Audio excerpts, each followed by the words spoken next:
guys, welcome back to the Anime Collector.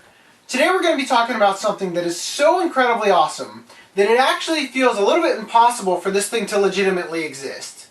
Today we're talking about what happened when Daft Punk met with Leiji Matsumoto in order to create Interstella 4.5. Now, this is just one of those things, like I said, that's so crazy. It's like, this came out in 2003, I got it a couple years later, and I've seen it many, many times. But I still have trouble coming to terms with the fact that it actually exists, because it feels like one of those things where it's like, you'd be sitting around with your friends going, wouldn't it be awesome if, you know, it's so out there, it feels too good to be true.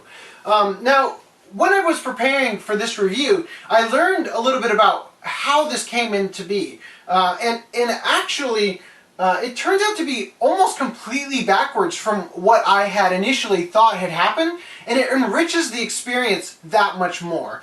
Now, when I first saw this, judging by the opening, because the opening is an interview with Leiji Matsumoto where Daft Punk's there, and it seems through the dialogue there that Leiji Matsumoto came to Daft Punk in order to make this, which is a really cool idea to begin with. But actually, the story behind it is a little bit more complex than that, and a very interesting sort of thing happened. See, Daft Punk has said that the things that they enjoyed as children drive the way that they make music as adults. And one of their biggest inspirations was growing up in France in the 80s watching Captain Harlock on TV. Captain Harlock obviously being by Leiji Matsumoto. Now, there's a lot of very interesting concepts explored in the Captain Harlock, you know, space opera, and basically anything by Leiji Matsumoto really broadens your ability to think. It makes you think about things in a different way. Just a really brilliant mind he's got. And basically, when they were in the beginning stages of recording their Discovery album, Daft Punk was sort of talking, like the band members, the two guys, they were talking with each other about what inspired them, and they came up with this crazy idea of, what if we actually went to Tokyo and met with our hero and collaborated with him on a project? And that's actually exactly what they did. They went to Tokyo, they met with Leiji Matsumoto, and this sort of idea was born. And it to me, I find this very, very simplistically beautiful, in the idea that the work of Leiji Matsumoto, and especially in Captain Harlock, affected the work of Daft Punk. And then years later, Daft Punk's work ended up affecting the work of Leiji Matsumoto, in that he worked on something with them and created this beautiful masterpiece. So I just think that is just such a beautiful, like, when things come full circle like that, it's just it really enriches the experience, like I said. Now, the way that this sort of works is that, like, and this is kind of true with all of Daft Punk's albums, but with the Discovery album, the music flows very seamlessly from one song to the next. And this provided them this ability to create this animated work where basically it's separated sort of into episodes that are seamlessly linked together, and each episode, or each song rather, has its own visual theme to go with it. So they're telling the story through the music, because this entire anime is nothing but the Discovery album from beginning to end. There's no dialogue, it's all visual, you're listening to it, and this is a very French sort of story to tell. You know, anytime you see a story that's told in this sort of way, it's always at a film festival, it's always a French film, where there's no dialogue, and they're conveying so much emotion and so much through their work without all the necessary tools you'd normally use to tell a story. And it's just a really cool aspect to it, that they were able to create such a compelling story with so many likable characters that you never hear speak. And like I said, the way that the music is handled is in a very interesting way. Now, what's really cool about this, and this is sort of a difficult concept to understand.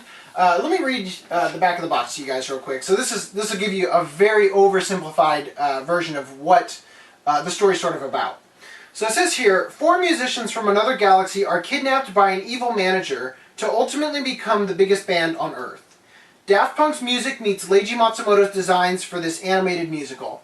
Now, I just read to you guys that there's 4 musicians. And that's actually what's kind of crazy about this, is the idea that Daft Punk is so talented at what they do that it actually does kind of feel like their band has to have more than just two guys in it. Because they do so much work to make such great music that it really feels like there's no way it's humanly possible for only two guys to be behind the sounds that they create. Now, like I said, it's a little bit difficult to sort of grasp exactly what's going on here because, first of all, Daft Punk is actually featured in this anime.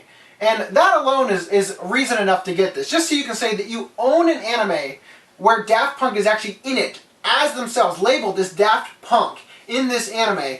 Not to mention the fact that it's an anime that they wrote and created with Leiji Matsumoto. But so Daft Punk's not only in this, but obviously the entire anime is animated to the Discovery album from beginning to end. So it's got a bunch of their music, you know, all the music from the Discovery album, and then on top of that, the band that this group of blue musicians. They are called the Crescendolls, which is a song by Daft Punk from the Discovery album. And the song that they're supposed to be playing, even when it seems like they're playing a different song, is One More Time, which is by Daft Punk. And again, they exist in the same universe as Daft Punk. They're at this award ceremony with Daft Punk. It's a little bit difficult to comprehend, but I think you guys probably get the picture.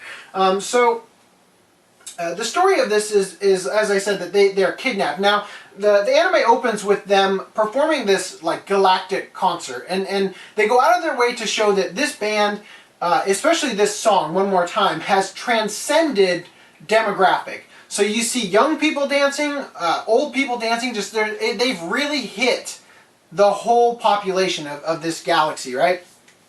And the music is so popular that people are listening to it at work, even when they should be focusing on their work, and it's even being broadcast into outer space where this guy who you could call, let's say, their biggest fan, is listening to it while he's working on cleaning his spacecraft. And then at one point, you know, towards the end of One More Time and leading into the next song, these guys land on their planet and they capture them, and then in the midst of all this, the biggest fan guy that I was mentioning, he sort of realizes what's going on, and he chases after this group of guys that came and kidnapped them. On their way to planet Earth, they play, you know, Harder, Better, Faster, Stronger, and there's like a montage of them during that song having their memory overwritten, where they're no longer like they take the memories that they have as being children in this alien planet, and they rewrite them to be memories of them growing up on planet Earth as human children, and then they disguise them as human beings, and they go to all this trouble to make them look human, and basically what's going on is like the sort of the underlying theme of Interstella 4-5 is that the idea that some musicians are so incredibly talented that it actually feels like there's no way they could possibly be human, because the rest of their peers can't touch anywhere near close to what they've been able to do. Like, they're just so talented, they must be inhuman. And so this guy, the villain, Earl D. Darkwood, he is going around and has been going around for several ages capturing musicians from alien sort of civilizations and bringing them back to planet Earth and selling them to record labels and becoming enormously wealthy through it. At one point in the animation, they actually show some of the people that he's done in the past, and I think it was, I know there's Mozart, there's Jimi Hendrix, Ella Fitzgerald, Janis Joplin, I think Jimmy Page was even in there, and like they just show all these musicians that have this out of this world sort of sound, you know, and it's this idea that they're so talented, like I said, that they just couldn't possibly be human. And then of course we follow the story of the Crescendolls, which of course is playing One More Time, which transcends demographic, and they rise very, very quickly on planet Earth. They rise quickly through the charts until they top the charts. They win this prestigious award, you know, they get their gold record, but on the way there, you know, they don't. They're not happy. Now, I mean, obviously they've been brainwashed. They're slaves to the record label. They're worked till near death, kind of, you know, and they're not happy at all. And I think what Daft Punk is trying to portray is the idea that a lot of musicians strive their whole life. They play the system, and they try to work towards being recognized and winning this award, and any award. And working in the film business, I don't even watch award ceremonies because I happen to know that they're all political. It doesn't matter how talented you are. It's all about politics. It's all about generating buzz. It's all about, there's so many award ceremonies that have to have a gimmick, that have to have something like the Miley Cyrus thing that happened this last year. It's like, this happens because nobody watches this thing, and there's always something to talk about. They plan these elaborate stunts just to get people talking about these award shows because nobody actually really cares, and the thing with Daft Punk is that they're trying to establish that real musicians, the musicians like Mozart and Jimmy Page and Jimi Hendrix and Janis Joplin and Ella Fitzgerald, these people that they've gone out of their way to establish are otherworldly, out of this world sounds. These people aren't making music because they want an award. They don't care if they're being recognized. They have so much passion in their soul for what they do that it's just going to come out. Like, they're overflowing with this passion for their music that they can't help but create it. And they're so talented at what they do that obviously they're recognized because of it. And it's this idea that who cares about an award, and what's interesting about this anime in particular is that when I've had a hard day and I work every night. I work nights. I start working usually around 7, and then I work all the way through usually till 2 or 3 in the afternoon the next day, and it's very, very difficult. And I spend a lot of my time working on these reviews and stuff, and it's just a difficult process. And when I'm feeling down or I'm feeling unmotivated or like I just don't have enough energy to continue, if I put on the Discovery album, basically anything by Daft Punk can do this, but I happen to enjoy the Discovery album the most. Any song from that album can really invigorate me, really pump me up, get my blood flowing, literally improve my mood, literally make me feel happier when I'm having a hard time. And I'm serious about literally any song from the album can do this. And it's what's interesting to me is that paired with the visuals of this anime, a lot of the songs actually have the exact opposite effect. Now, obviously, with One More Time, the band, the visuals you see, the band is enjoying themselves.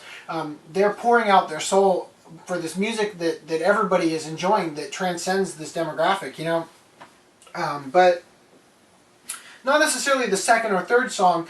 Probably right after Harder, Better, Faster, Stronger. Like, once they're on planet Earth, basically all the music that they play after that until towards the end is incredibly sad. It's the same song, but the visuals that it's paired with are just heartbreaking, to see that there's just no life in these musicians that once had so much energy for what they were doing, and they're slaves to these record labels and just, working through another day, another dollar, kind of grinding through everything. It's heartbreaking. It actually makes you feel very sad. And I guess that just goes to show you how talented Daft Punk is, that using the exact same song, they can make you feel two conflicting emotions. And what's great about this is that I've never felt like when I'm listening to the music and I'm expecting to be brought up, I never have a flashback of the anime and get brought down. Like, it hasn't ruined the experience on either side, and I can enjoy the anime for what it is and the story that they're trying to tell. And this is actually one of the reasons why I felt before doing the research that this was a Leiji Matsumoto. The reason I thought that maybe Leiji Matsumoto went to Daft Punk to make this happen is that there's a lot of very strong themes in Interstella 4-5 that are Leiji Matsumoto sort of staples, such as the sacrifice of the guy I call the biggest fan. I believe his name was Shep. This guy, he sacrifices himself under the principle that he's trying to free them from the bondage of being brainwashed, and he goes to great lengths to save them from this slavery. And eventually, through his initial actions, he sacrifices himself to do so, but they eventually are freed from this bondage. They actually do make it out of there. And then another very common theme in Leiji Matsumoto's work is the remembrance of fallen comrades, the remembrance of friends, and this somber note of we've lost somebody that sacrificed themselves. And I really did feel like it just, for some reason, it really did seem to me like this is the work that Leiji Matsumoto was inspired by their music, because like I said, they do transcend genre, and Leiji Matsumoto's getting up there in age, you know, and it did really seem to me like he actually approached Daft Punk, and it's very interesting to see that it was actually the other way around, because of how much of Leiji Matsumoto's work really shines through and complements, really, Daft Punk's work. And it just, I don't know, I really don't have the words to sort of describe exactly how this ended up kind of coming together. It's one of those things where you just sort of have to see it for yourself and experience it for yourself, because that's really what it is. It's not just an anime. This is an experience. Like, this is something that isn't a story in the typical sense. It is an experience. Now, to talk about my earliest experiences with this, I'll give you guys some of my personal history with it. I remember back in the day, back when Cartoon Network was actually exclusively cartoons, back when it was actually good. I think it was on Toonami Midnight Run. They scheduled this event where they were going to show music videos by the Gorillaz, which is a band, if you guys don't know, that where all of their music videos are animated, and they perform in a way where they're sort of personified by their animated counterparts. So they were going to show music videos by the Gorillaz, and then after that, I believe it was after that, they showed, I think it was the first 4 songs, the first 4 like episodes of Interstella 4-5. And I was at my best friend's house at the time, and we were staying up late to watch this, because we were big fans of the Gorillaz at the time. And I don't think that I was necessarily into Daft Punk at the time. I don't know that I knew that they really existed, or maybe I knew of the name, but I didn't really understand. Like, I never really heard their music. And my friend was growing very, very tired, and he eventually fell asleep. And he's like, "When the music videos start, wake me up, because I really want to see them." And I'm like, "All right, dude, you know, go to sleep." And then when they finally started, I ran up to him, and I tried as hard as I could. I literally shook him to try to get him awake, and I couldn't. I couldn't get him to wake up, and I'm like, "Screw this! I'm watching the Gorillaz." And it was awesome. You know, it was totally awesome. And then right as the final song from the Gorillaz ended, he woke up, and he's like, "Dude, why didn't you wake me up?" And I'm like, "Man, I tried. I really tried. You were deep into slumber." And then shortly after that, the first 4 episodes of Interstella 4-5 came out, and like I said, I went into this so I could watch the Gorillaz music videos, because at the time that's who I was really into. And this blew me away, like, completely. I didn't even remember. I only remember that Clint Eastwood, the song by the Gorillaz, Clint Eastwood, that's the only one I remember them showing, and I'm pretty sure they showed more than that, but I can't. All I remember were the first 4 episodes of this. It just took my breath away. The music I was hearing and everything was just so incredible. Just really, really well conceived sort of storyline, and everything really drew me in. And at the time, I didn't realize that there was actually more to it than the 4 episodes I had seen. Because I didn't realize that I viewed it as these were just music videos. I didn't realize they actually told an entire story until I saw this much later when I picked it up at Anime Expo one year. Now, real quick, to talk about Interstella 4-5's title. Obviously, as you can kind of see, it's actually labeled as, it's called Interstella 4-5. Like, I've heard it called that on many places. I believe, I believe that's the title that they were actually going for. But you can see here, it's Interstella 5555, the story of the secret star system, and then of course, story, secret star system. All the S's are written as 5s. Now, like I said, I initially thought that Leiji Matsumoto had come to Daft Punk to work on this, and it's not uncommon in his work to have, almost as if he's obsessive compulsive, he's got multiple numbers. Like, you know, he's got Galaxy Express or Galaxy Railways or whatever, 999. And there's also one, I know he's got I forget the title of it, but it's something 999.9. You know, it's just, he does this a lot. And I don't know who came up with this. I don't know what it's supposed to mean. But I sort of, like, the way I kind of view it is I feel like Daft Punk probably came up with this title as an homage to Leiji Matsumoto, but I'm just not 100% sure on that. And you know, when I first saw this, I was a little bit surprised that this didn't, like, become something that other bands just sort of did, you know? I thought that at least one other band would attempt to do what Daft Punk did in making this, but Granted, not every band has Daft Punk's sound. They've got a very flawless transition from beginning to end, from their first track to their last. They use minimal lyrics, so that it definitely lends itself to being a storytelling platform. But I'm a little bit surprised that this didn't happen.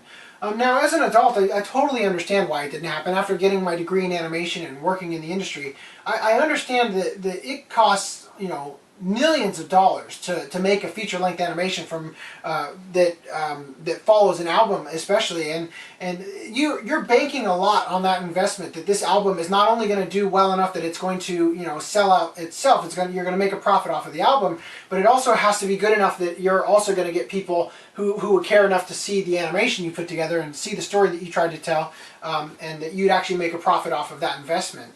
And the idea is that not a lot of bands could take that gamble. But it sort of goes back to the idea that, a band like Daft Punk that has this otherworldly sound, this inhuman ability, they don't do this for the awards, they don't do this for the fame and fortune, they don't do this because they want to be millionaires. They do this because they have so much creativity in them that it just overflows, and it needs an outlet. And the idea that, they definitely didn't make Interstella 4 or 5 because they wanted to be rich off of it. They made it because they had this opportunity to tell a story and work alongside a legend. Somebody that they called their hero. They got to work and collaborate with Leiji Matsumoto. And it's like, that's a once-in-a-lifetime opportunity, and they took it. It didn't matter if this thing made a cent. They did it because that's who they are. The creativity could not be contained. And we get to enjoy this because of the work that they put into it, and it's just something you just don't want to take it for granted. That a band like this exists and that they've put forth this thing. Like I've mentioned, that this is something that it seems impossible. How did something like this actually get made? And the reason why this feels so impossible is because most times this won't get made because this is a gamble. And of course, I'm sure Daft Punk won this gamble. Their investment probably did return a profit. But again, I don't think it's about that for them. Now, I did say that it's a little bit surprising that other bands haven't tried this. And the reason why is because a lot of bands, when they perform in Japan, a lot of tours end up taking them to Japan. And in fact, you guys might have noticed that when you buy certain singles and stuff of albums, you'll often find that there's an unreleased Japanese track. And actually the reason why they do that is because it's so easy for the Japanese to import CDs that when bands want to sell things in Japan, they actually have to create a new song in order to boost sales in Japan. But that's just a little tidbit. But to give you an example of a band that has been influenced by anime in a way, I read somewhere that Glenn Danzig from the Misfits, of all people, when he was in Japan, he was sort of introduced to Fist of the North Star, and he's actually the driving force, from what I've read, behind it being brought over to America. Like, without him, it never probably, obviously it probably would have eventually happened, but it came over at the time it did because of him, and it probably plays a huge part in anime's acceptance, or manga in particular, acceptance into our culture, and it growing and becoming what it has to this day in American sort of society. And we owe a lot to certain influential people that we might not really realize. Now, with something this perfect, unfortunately there has to be a flaw, right? And there is a flaw, and it's probably not a flaw that's going to bother everybody, but it really bothers me. And it's not Daft Punk's fault, it's not Leiji Matsumoto's fault, at least I don't think it is. This might be a French thing, maybe this is something they do in France that I didn't realize. Real quickly to talk about the DVD real quick.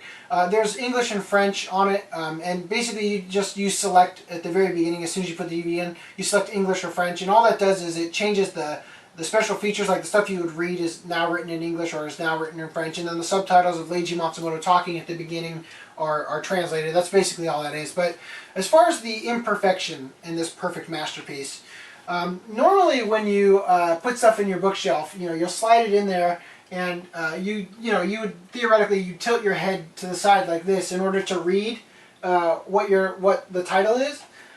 This is the title for this. It's backwards. I don't know why. It should look like this, but it doesn't, and it bothers me to no end that this is like this, because every time I go to put it in my collection, I second guess myself and I start turning it over and I'm like, oh no, it definitely goes this way. And it just, I don't know, it's my obsessive compulsive nature, I guess, but it really bothers me. And perhaps, maybe I got a limited release that was maybe recalled. Maybe you guys who have this, you guys viewing this, maybe you've got this and yours is not this way. Let me know. I'm dying to know if perhaps I just have a rare version of it or something. And if yours is this way and you didn't know about it, I'm terribly sorry that I just alerted you to this mistake in the printing. But I don't know. That's really the only thing about it that I can find that's to not like about it, I guess. Maybe they fixed it on the Blu-ray version if you're going to buy it on Blu-ray. Who knows? But you can get them on Amazon, relatively cheap. One of the Blu-rays links that I clicked on was outrageously expensive, over $100, and I was really surprised because there's another Blu-ray thing there. They look like they're basically the same thing, but it's much cheaper, so you can definitely get it. You know, if you're a fan of Daft Punk or Leiji Matsumoto, again, you have to experience this. You just absolutely have to. Anyway, guys, that's it for this week. So let's go ahead and take Interstellar 4.5 and put it up on the shelf. If you want to take a look at Dark Fury from last week, here's a link to it. And I don't know if we're going to be here for a tip this week. I think we might, so hopefully I'll see you guys then. If we're gone for a while because I'm in the process of moving, you know, we'll just see you when I get back. So take it easy until then.